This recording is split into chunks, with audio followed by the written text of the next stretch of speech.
Hey guys, welcome to my new show. As you see, this is obviously is not my wife. This is my best friend Jarvis. This new show that we like to call it "Get the Gab." We're looking to transition more to not only just me being out on my own, but seeing things also from the male perspective. A lot of times you see things from me and my wife, but we're going to break it down a little bit and just have some genuine guy talk. So, start off our first show and start things going. We're going to talk about 2020 and how it's been. So, bro, tell me, how's 2020 been for you? It's a beautiful catastrophe. It is.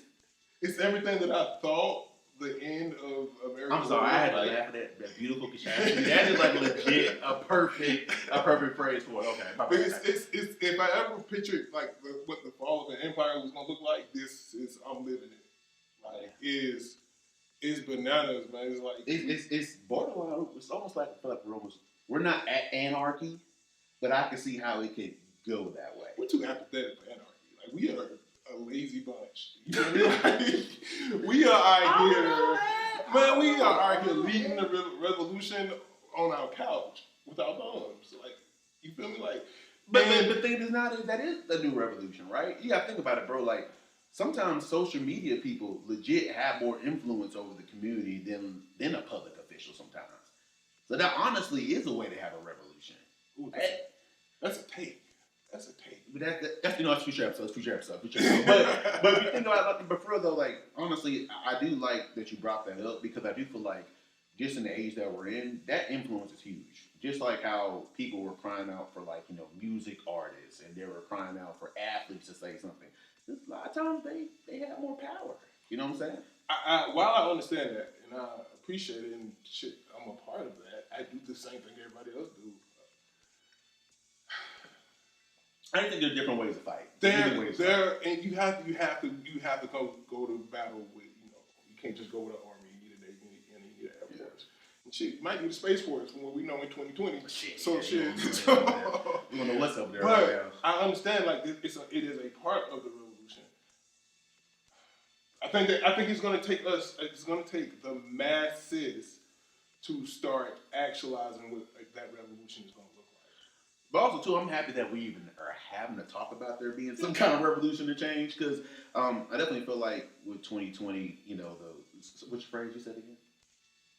The beautiful catastrophe. There we go. That might be the word for the episode. But I feel like for that to happen is the fact that we are having to push. There is a movement going on right now. I feel like, people call Black Lives Matter a political party, movement, whatever. I just think it's a movement saying, hey, my life matters. You know what I'm saying? It's a social movement. It's definitely social. But I think the point of not only is the social media movement powerful, it's the fact we're seeing other people don't look like us in that movement that are really going hard. I think that's the beautiful thing of it. Yeah. I think you do have to have partnership and unity. Yeah. Which, while we talking about unity, that's for another episode we're going to save for. It's also crazy that I would say this time is really exposing people. Right. We're really being able to see who really is it isn't for us. And I don't mean just us as in black people, but just disenfranchised people in general. Really getting a chance to see that. Absolutely. So I want to harp back on something you just said when you said that there are people that might not necessarily look like us. And to be honest, they might not even feel what we feel to the level that we feel because we live it. If that makes sense, because that wasn't too much feels for y'all. But they are willing to listen. And I think that this is what I'm seeing across the board that, we still live amongst a hard-headed bunch who might not always want to, get outside of what they think should be deemed right or wrong. But I am seeing that people are more willing to listen. They are more willing to try to hear you out. And while there may not be a large number of people, you are seeing that more and more. And I think when that happens, that's when I give social media and I give people that are leading the movement on social media their flowers because that they are the bunch that are doing that. Also you got to think about it. It's go ahead, my bad. But don't mistake Black Lives Matter as a political organization or political movement. Those are not my words personally. I'm just saying other people call it that. But also too of it, think about. I think social media plays a role in it too in the way of you can't hide from nothing nowadays. Like, for example, we saw a man die with, we saw a man die with a knee on his neck. You know what I'm saying? We saw that. You know what I'm saying? Like, we saw that. We saw a black man running from two white men get shot down. You know what I'm saying? Like, you can't hide from it no more. And I think social media was that tool of, there's no way you can deny it. You're seeing it. It's in your face. It's in your eyes. Like, you see it now. But along with that, we could talk about Black Lives Matter all day. I wanted to just make sure that we did give credit to there is a new movement. But overall, I think a part of the reason why that movement came out is because, COVID happened, and it really forced us to adjust to a new norm that we have to live in now. Like, literally, bro, like, we was inside for a long time. Like, we was legit, like, inside for a long time. Like, it was almost like we was on house arrest, and we didn't go to court. You know what I'm saying? Yeah. Like, we really have to adjust to, like, that new norm and that new time frame of, we was inside. Like, think about it, bro. Think of, like, what we would have done during this time of year. We probably would have hit some kind of festival. We would have hit probably a bunch. We would have went to the Battery one time, even though I ain't gonna lie, I don't give a two shits about baseball. But you know what I'm turn up, though. You know what I'm saying? This is a good time. You know what I'm saying? You know me, I would have been to Booty Club by now. I have not been to Booty Club since my birthday, bro. That was in March. For me, that's a long time. I can't speak for others. That's a long time. Yeah. So, adding on to that, like, it's a new norm, bro. Like, it legit is a new norm. Like, how does things adjust for you, especially being home, having to, have to raise a child in this? A monster, raising a monster. And don't call him a monster. He's not. I over exaggerate because it's, it's not often that he is that. He's usually the easiest thing in my life, but just the norm has changed. Like, I don't get to see my friends. I haven't seen my family a whole lot. Yeah. And that's something that you wish wasn't a new norm, but it is. The precautions you have to take just in your own, like, in your daily routine with, masks here, wash your hands there. Like, it's. Niggas, even though people should be washing their hands from the jump. We should have been washing our hands from the jump, but we all get caught slipping. You let me talk myself on that one. I don't know about it. I ain't no dirty hands. Bro, I don't. We can throw about it. Another episode. No, but seriously, like, life as we know it may just be, like, different. Like, what you're bringing, like, even, like, having children. Like, if I didn't have a child, I would be mortified to have to bring another one in. Like, you're bringing your child into a time that you can't even explain. Bruh, I'm not, for me to think about it, wrap my mind about it, to bring a kid during these times, it's one of the things where I feel like you really do have to watch your every step. Like, when you step outside, you really have to worry about, what am I bringing home? Like, what are the potential things that I could get on, my child, not even my child, my wife, like, you know what I'm saying? So, but also just makes me think of something else too. I do notice as time has gone, I feel like people are trying to get back to that old normal. Yeah. And I really can see the shift in people who do have. It's not even I don't want to say, ooh, people have families are smarter. No, it's just the factor of your responsibilities are different, right? Like, when you're moving solo, it's really just about you and what you're doing. Right. But when you have a family, you have to put that in consideration. So some things that, like, for example, I would love to go like go out and turn up right now, bro. Like, me, like, I'm very much alone, like, being in the house, but I like to turn up once every blue moon, right? Yeah. So, like, not doing it all, it does kind of make me feel like I'm stuck inside sometimes. Yeah. But also, I have to realize, like, nah, I have to think about other people, so I have to move differently. Right. It does force your hand, you know what I'm saying? You just took me to a dark place. I took dark place in what? I miss being out and doing what I wanted to do so bad. It's not even the fact that, like, I would have left the house, it's the option. Like, in June, like May-ish, like, I was fantasizing about going to the club and standing on the couch. Like, why do I miss people this much? Like, why? Them 11:45 days. Yes. But that's not even who I am as a person. I was in the house. Yeah. But it's the option, though. Yeah, but that having that option taken away. Yeah. We almost jumped. We almost just jumped and just ended it because that restricted freedom. Oh, It's like, bro, not gonna lie. If I, like I said, if I had no responsibilities, I'd be out. Because at that point, yeah, I think my thoughts on Corona would be a little bit selfish in a way of terms of I don't mind if I get sick. right. But for me, it's the extra layer of not only do I don't mind if I get sick, I don't want to get my wife sick. I don't want to get other people sick. You know what I'm saying? So it's that next level of it. And I think when you bring it home, I think it hits differently than when you come home dolo. You know what I'm saying? Because you look like we talked, me and you talked earlier, you can be in the crib locked up 14 days. Right. You know, by yourself. That's okay, cool. I probably can do this hibernate anyway. You know what I'm saying? Depending on what your lifestyle is, you might roll up a little something, you good. You know what I'm saying? But you know, if you got a family at the crib and you can't just quarantine. It's not an option. It's not your life. Yeah. It's not someone else. It's two other lives that are changed. And even if it's for 2 weeks, it's for 2 selfish weeks. Because the thing is, like, okay, I'm locked up in the room. Where my wife gonna be? I don't know. You know what I'm saying? You know, or like saying like, or I'm locked up in the room. My kids not gonna see their dad. You know what I'm saying? Like just for 2 weeks. Oh, you know what I'm saying? I'm because you want to turn up. Because you want to have brunch. You know what I'm saying? Like you really, chicken and waffles can't wait. Like pops, you thinking about the chicken and waffles? Oh, you have to have your Henny Mosa. Bro, like it's hard because I don't even go nowhere. Yeah. But I'm so the person I miss most in this world right now is my grandmother. Yeah. Only grandparent that I have alive. Well, that I know of. Yeah. No, my grandmother. And I'm terrified that between Cobb County where I live and Walton County where she is, I might get that shit and give it to my grandma. It's almost like as a black person, you dodge in the mind. Right. It's like dodging the minefield every day. And like tiptoeing. You dodging the minefield. Like she's like knocking on 90's door. So time isn't, ain't necessarily on her side. Yeah. And I'm losing every single second that I can have with her. But the new norm is social distance. Don't necessarily go around older people if you're not sure you're not going to give them COVID-19. Right? You know, my job working at the hospital. Working at the hospital. Someone for me, I have to think about. I don't want to get anybody. You know what I'm saying? Like I'm just around different things, right? Even though I'm happy, I get to work from home now. It's different. Yeah. You know what I'm saying? Like it just still, I don't want the possibility because my wife goes out.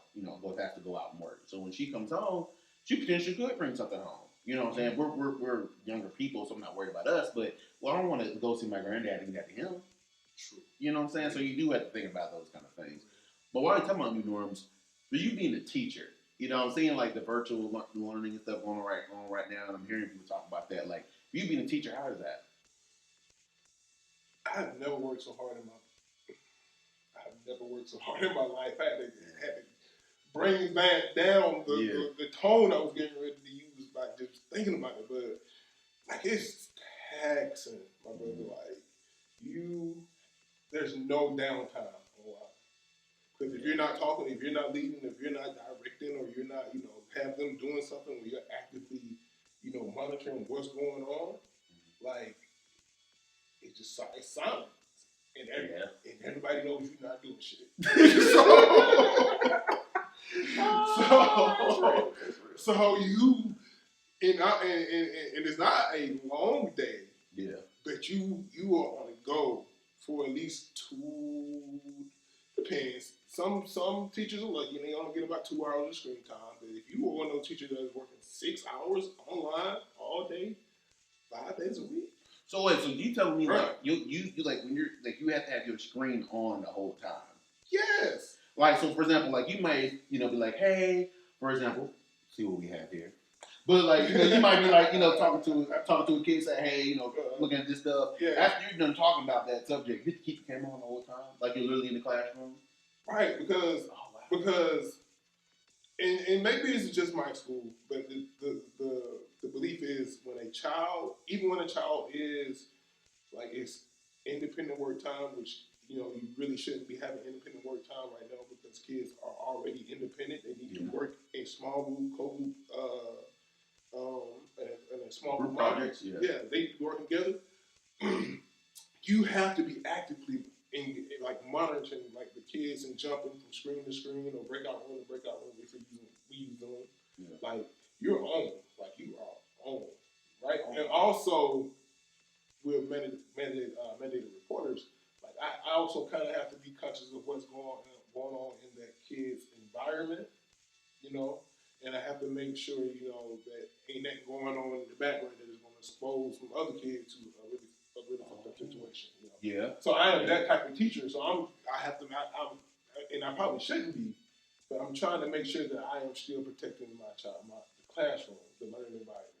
I mean, I do appreciate one thing. I remember when we first talked about you being a teacher, when you first set the position. I always thought that was perfect for you, just because the way you are, you kind of are like a teacher anyway. The way you talk to people, nothing wrong with that. I just feel like when you talk to people, it's almost like you're a teacher. So to hear you say that, I'm not surprised. I'm not surprised that you do think about protecting the other children about what's going on. Think about it, you don't know what's going on back there. You know, everybody's household. And really, it's a certain level of accountability that I have with that. I'm probably doing too much, but that's just who I am. Yeah. You know, so yeah, that's. Being a good teacher, man. I'm a teacher. Shit. It seems like a kid.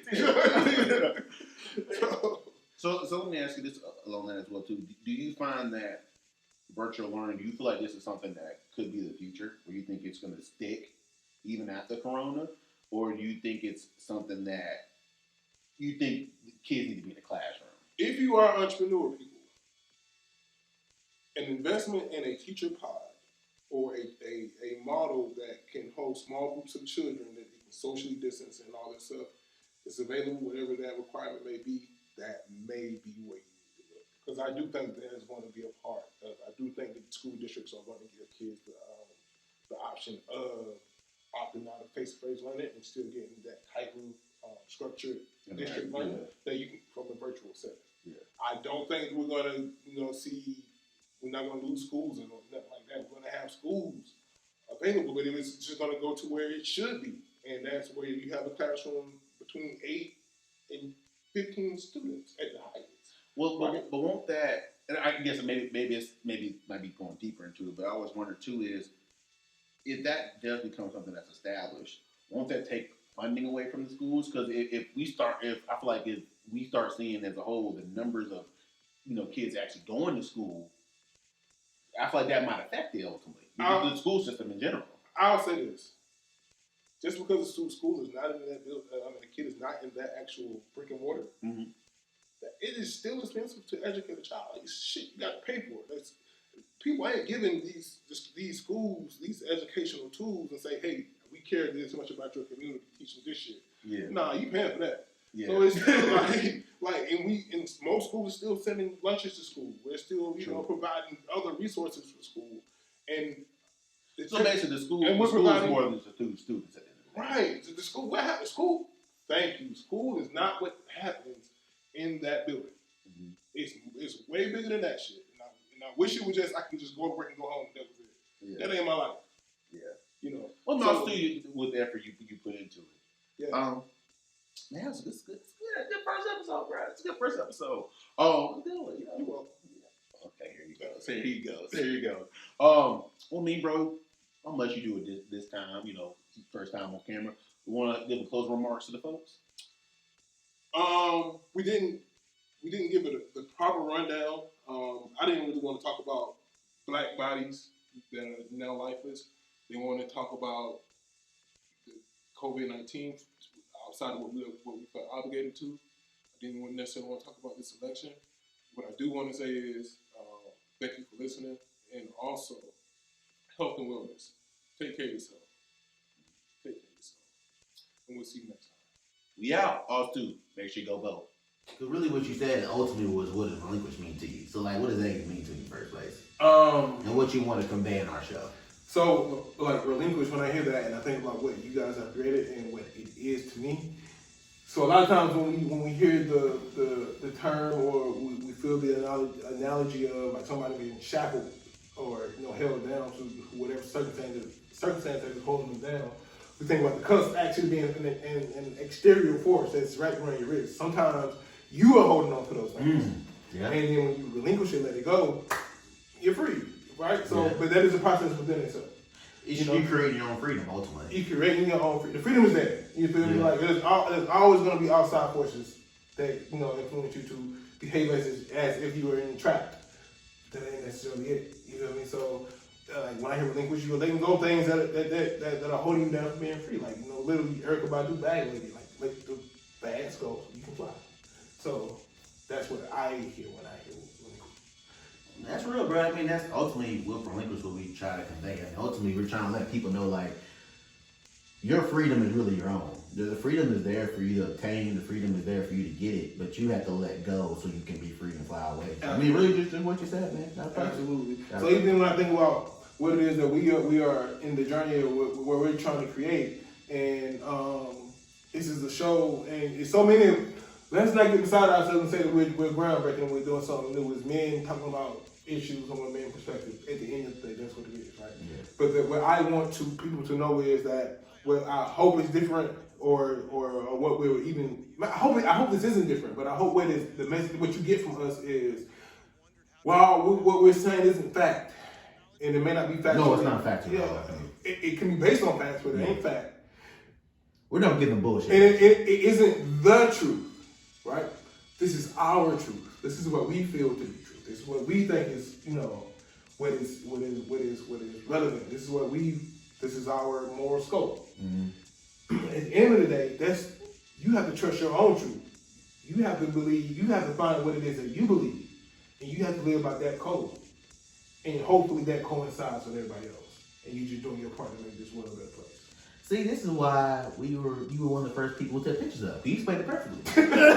But no, I mean, bro. I mean, I definitely do feel you in that. Like, ultimately, what we want people to get from Relinquish is really what you think it is. I mean, honestly, ultimately, it's about being free. Right. So, whatever your idea of being free is, that's what it's gonna be. So you guys understand that Relinquish is, as far as what you guys built.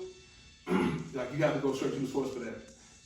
But use Relinquish as a term, as a word, as a lifestyle, that ultimately, I'm telling you to use that to set you free. Right. That's it. That's all we need.